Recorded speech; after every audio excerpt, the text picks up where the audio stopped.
So good afternoon all.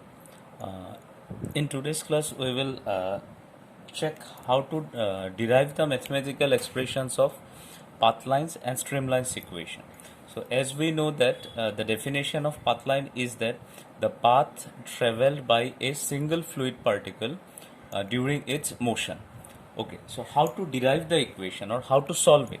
So procedure is, we know that the velocity is q vector and this is equal to the total derivative of the position vector or rate of change of displacement.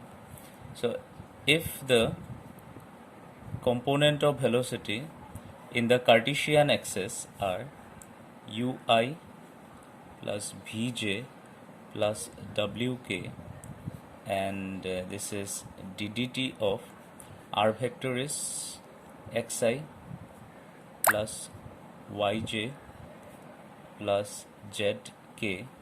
Now if we compare the like terms, we get u equal to ddt of x, v equal to ddt of y and w equal to ddt of z.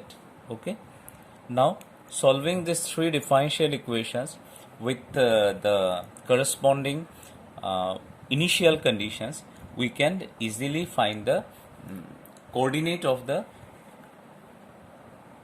current position of the fluid particle at time t, and from that we can get the respective path line.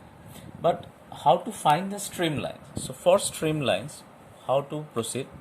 So the definition of streamline is that the streamline is a curve. Okay, suppose this is the curve and the fluid is moving along this direction. Okay, this is the direction of the fluid motion. Now this curve will be a streamline if at any particular point, suppose we are considering this point, at this point we are drawing the tangent. Okay, this is the direction of the tangent. Now at this point, you see, actually we are considering this point, not the first one, the second one.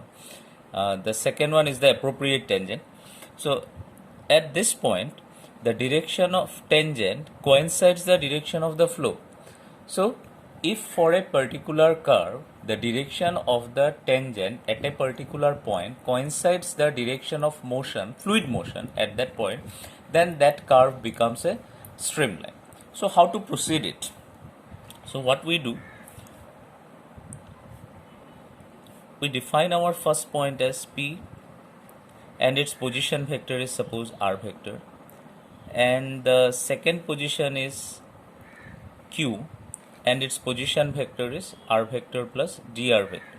So therefore the PQ vector becomes dr vector and the tangent at the point P, and we know that the velocity always acts along the tangential direction. Okay, so this is the direction of the velocity.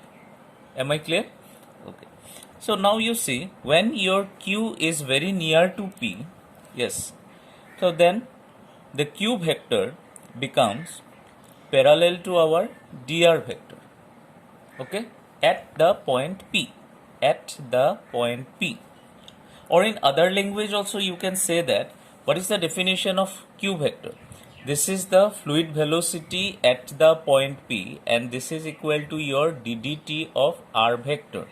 Okay, so now you see from this definition, the direction of Q is equal to the direction of dr vector. So our Q vector is parallel to dr vector.